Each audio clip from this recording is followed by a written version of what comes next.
For me, tracking is really about a way of life. It's the way that we just move through the world and the way that our mind and all of our senses process the landscape around it. And it's really about relationships. When I first got into tracking, I used to just think it was about, looking at footprints on the ground and saying, okay, that's this type of animal. And that's one component of tracking, but that literally is just the tip of the iceberg.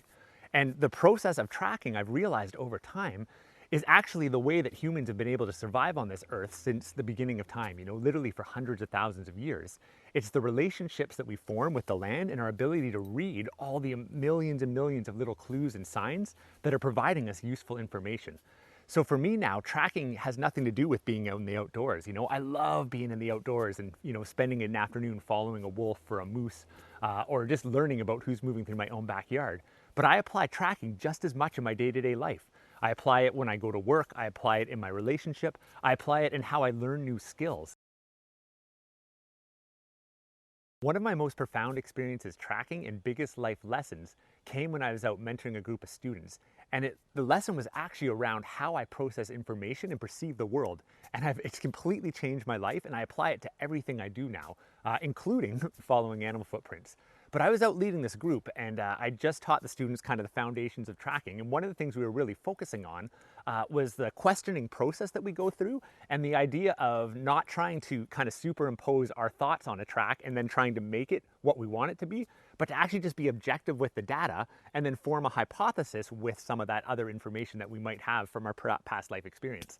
So anyways, we're out on a walk, and one of the students says, "Hey Chris, I think this is or no, sorry, he said, what do you think this is over here?" And I looked over, and at a really quick glance, I said, "A snowshoe hare." So he gets down on his hands and knees and he counts the toes like I just taught him to. And he says, "Hey Chris, there's 5 toes on the front and the back, and it almost looks like there's webbing here."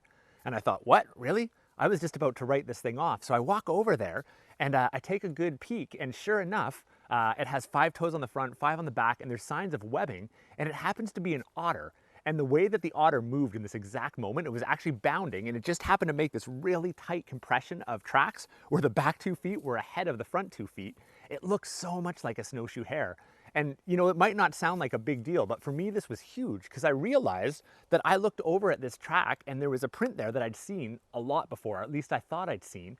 And I very quickly took information from my past life experience and superimposed it over the track, and I said rabbit.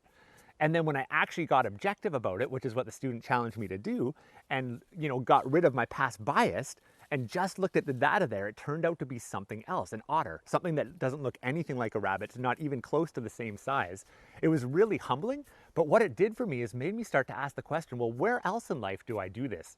Do I get one snapshot of the picture, and then I take my past life experience and then I superimpose an opinion over top of it? And that's actually a really bad scientific process, and it's probably going to end up with you having a lot of judgments that are incorrect.